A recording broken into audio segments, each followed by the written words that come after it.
You joined the city, the administration, in 2008 after doing a stint in Wall Street in Bear Stearns. Am I getting that? That is right. Yes, right? yes. You plunged into Philly politics because as I understand it, you saw how the system sort of gamed the cities, and you wanted to help kind of address that. That is a very general overview. Right. So, that's pretty much, you got the major points. I left Wall Street in early 2008 to come back to Philadelphia. I grew up in the area.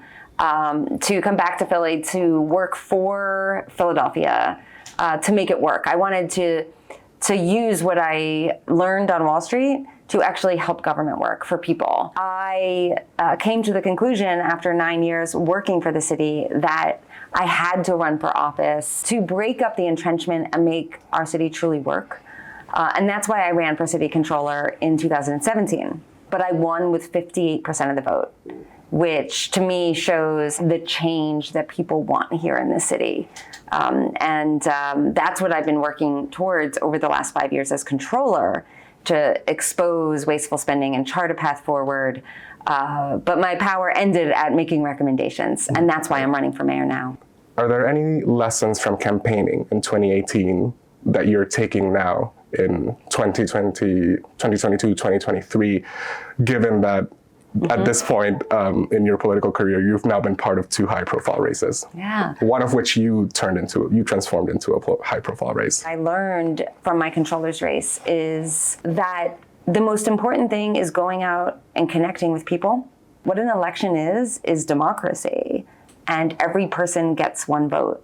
And that's what I did as controller, and it's what I'm doing now running for mayor, is going out to the neighborhoods, talking to people, saying, this is what I'll do as mayor. I'll make the city safer. I'll clean the streets. I'll make the services work for all of our neighborhoods, not just some. We are all Philadelphia. And that message is what resonates. How did you get people to be interested in the city controller? The city code tells us that you conduct a yearly audit. You publish a very boring, long review yearly.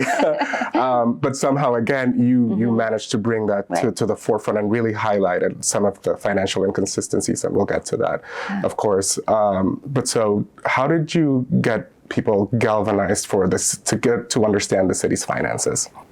It is very important that people understand where their tax dollars are going, what's going wrong with where their tax dollars are going, because as controller, if I could find wasteful spending somewhere, well, that's money that could go to fix roads, to have evening library hours, to fix things that people care about, to fund anti-violence initiatives.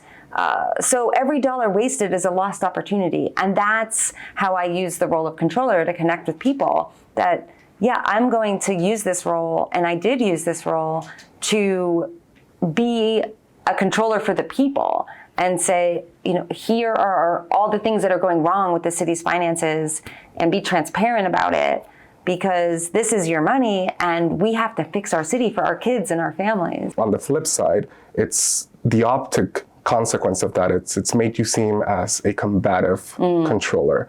Are you seen like that on the campaign trail? I don't think so. I did my job as controller, and my job as controller was to stand up for what was right and what is right. My job was to call these things out. If I didn't do that, I wouldn't have been doing my job. So to me, that's not combative. That's doing what the taxpayers elected me to do. I get thanks a lot from people for those stances. And to me, it was just doing my job. And I did also work with council members, as you mentioned, Councilmember Gautier, on gun violence, and have forged relationships with council members and others around key issues. But at the same time, sometimes